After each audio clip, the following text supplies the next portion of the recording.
Oke, sambil nunggu spoiler manga One Piece nih, chapter 1050-an nanti yang mungkin masih akan keluar dalam beberapa hari ke depan. Kali ini kita akan bahas teori-teori menarik lainnya dulu nih. Ada satu karakter yang cukup menarik perhatian di RTV nih, sampai pada akhirnya terinspirasi untuk membuat video pembahasan yang satu ini. Dia adalah seorang admiral namun memiliki prinsip yang sama sekali berbeda dengan para admiral lainnya atau organisasi angkatan laut sekalipun, dan bahkan prinsipnya bertolak belakang dengan orang tertinggi di angkatan laut, sang Fleet Admiral Sakazuki Akainu, dengan keadilan mutlak yang dianutnya itu. Karakter yang tergolong baru namun dalam sekejap namanya melambung, bahkan saya mengantarkan ke posisinya yang saat ini sebagai seorang admiral. Dia adalah satu-satunya admiral yang menganut prinsip keadilan yang sejati. Dia adalah Admiral Fujitora. Oke, nggak usah berlama-lama lagi, kita breakdown ceritanya mulai dari sini.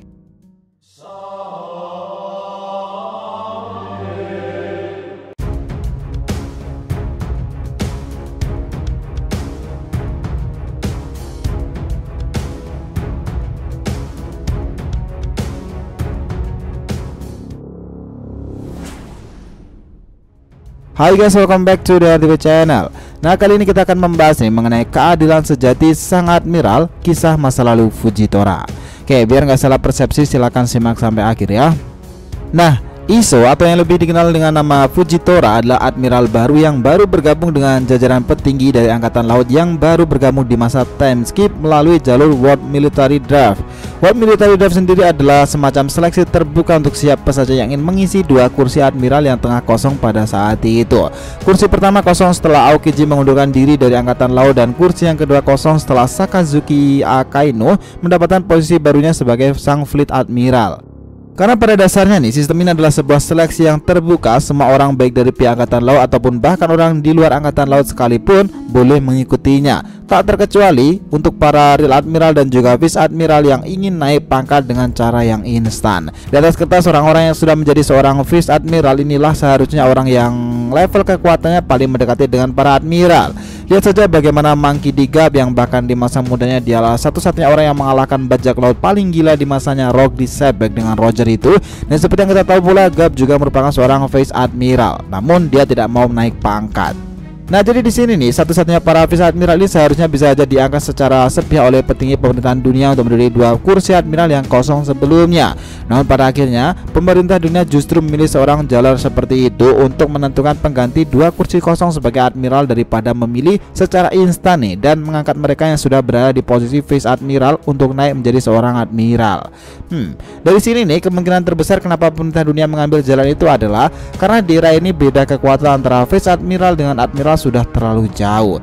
Dengan kata lain, ada penurunan kualitas yang cukup drastis nih dari pihak angkatan laut dari era ke era itu. Nah, di manga One Piece chapter 713, tepatnya di pertemuannya dengan Doflamingo itu, Fujitora mengatakan jika dirinya masih pendatang baru di angkatan laut. Perlu digarisbawahi di sini bahwa Fujitora mengatakan baru di angkatan laut dan bukan baru sebagai admiral. Yang mana itu berarti sebelum mengikuti seleksi pemilihan admiral alias World Military Draft itu, Fujitora bukanlah seorang anggota dari angkatan laut dan bukanlah hasil dari kaderisasi marin seperti halnya para admiral yang lainnya.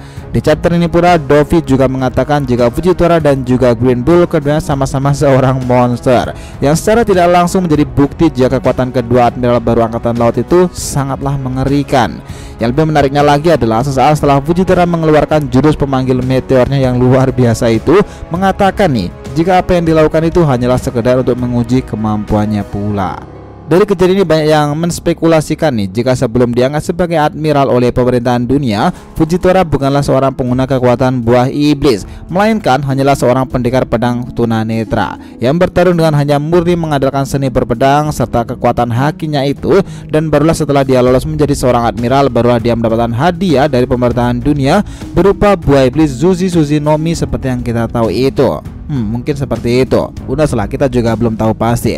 Namun yang pasti dengan tanpa atau buah iblisnya itu sekalipun, Admiral Fujitora adalah seorang monster sekaligus monster pendekar pedang. Lalu yang menjadi pertanyaan terbesar di sini adalah siapa sebenarnya Admiral Fujitora ini dan bagaimana masa lalunya serta dari mana dia berasal. Pasalnya seperti yang kita tahu nih, sebelum menjadi seorang admiral, dia bukanlah orang yang berasal dari organisasi angkatan laut, dan tentunya juga bukanlah salah satu kapten dari bajak laut. Jelas nih, karena posisi yang dilamarnya di sini adalah seorang admiral, tentu pihak pemerintahan dunia tidak akan mungkin membiarkan seseorang kapten bajak laut mendaftar dan ikut serta dalam seleksi pemilihan calon admiral baru itu. Lalu siapa sebenarnya Iso alias Fujitora itu sebenarnya? Oke, sebenarnya nih ada banyak sekali teori yang bisa menjawab pertanyaan terbesar kita selama ini, mengapa Admiral Fujitora ini. Dan salah satu yang paling banyak dibahas dan juga dibicarakan oleh para fans adalah pasukan revolusi. Ya, di teori yang pertama ini kita menempatkan Fujitora sebagai salah satu anggota dari pasukan revolusi pimpinan Monkey D. Dragon. Namun sebenarnya ada banyak sekali hal-hal yang bisa menggoyahkan pertanyaan yang satu ini. Salah satu yang paling jelas tentu adalah kenapa Sabu harus repot-repot bertarung dengan Admiral Fujitora saat di Dressrosa lalu, kecuali jika Sabu tidak mengetahui jika Fujitora adalah salah satu bagian dari pasukan revolusioner. Tentu tidak mungkin bukan, Sabu sebagaimana yang kita tahu jika dia adalah orang nomor 2 di dalam organisasi revolusioner itu tidak tahu dengan anggotanya sendiri. Jadi bukan seorang angkatan laut nih, bukanlah seorang kapten bajak laut dan juga bukan bagian dari organisasi revolusioner. Lantas siapakah Iso itu? Bagaimana bisa ada orang sekuat Fujitora nih dengan kekuatannya yang gila-gilaan itu dan juga seorang pendekar pedang yang handal, namun bukan merupakan bagian dari salah satu 3 komunitas besar yang sudah dijelaskan tadi? Nah, jawaban dari pertanyaan-pertanyaan itu tentang karakter yang satu ini akan sedikit menemui titik terangnya nih dalam membaca kembali manga One Piece chapter 799. Di tengah-tengah pertarungannya dengan Bakasenjoki Monkey D. Luffy itu, Fujitora menjelaskan jika dia sendirianlah yang dengan sengaja membutakan kedua matanya itu. Dia juga sudah menjelaskan jika alasan melakukannya adalah karena dia sudah muak melihat korupsi dan ketidakadilan yang semakin merajalela di negerinya. Namun yang aneh di sini adalah kenapa orang sekuat Fujitora lebih memilih untuk membutakan mata karena sudah muak melihat korupsi dan ketidakadilan yang semakin merajalela dan bukannya menggunakan kekuatannya untuk melakukan perlawanan atau membasmi orang-orang yang melakukan korupsi di negerinya itu tadi. Nah, jadi gini nih, dari semua yang sudah dijelaskan itu tadi, kemungkinan terbesar siapa itu Fujitora sebelum menjadi bagian dari angkatan laut dan menjabat sebagai seorang admiral adalah seorang komandan pasukan suatu kerajaan. Posisi yang sama seperti halnya Dalton dan Wapol juga Kiros dan di Dressrosa itu, hal ini sangat mungkin nih. Pasalnya seseorang komandan pasukan kerajaan tentu adalah seorang terkuat di seantero negerinya sendiri. Nah, namun sekalipun dia memiliki kekuatan monster dan juga menjabat sebagai seorang komandan pasukan kerajaan, itu masih jauh dari kata cukup untuk melakukan sebuah tindakan guna menyelesaikan nih masalah korupsi, ketidakadilan yang semakin merajalela di negerinya sendiri. Nah, kita bisa melihat bagaimana Dalton yang dulunya juga berada di posisi yang sama dengan Fujitora. Dia seorang komandan pasukan kerajaan dan dia juga seorang yang sangat kuat.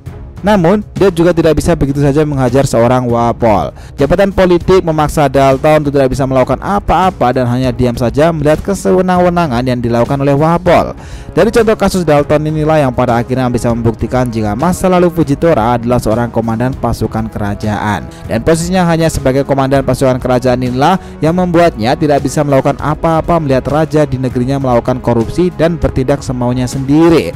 Pada dasarnya jika hanya memiliki kekuatan saja memang akan selalu kalah dengan orang-orang yang memiliki jabatan yang lebih tinggi. Nah, tak menyia-nyiakan kesempatan nih melihat ada peluang yang bagus dari seleksi terbuka pemilihan admiral baru melalui World Military Draft dan akhirnya ia memutuskan untuk ikut serta nih dalam pemilihan admiral baru tersebut.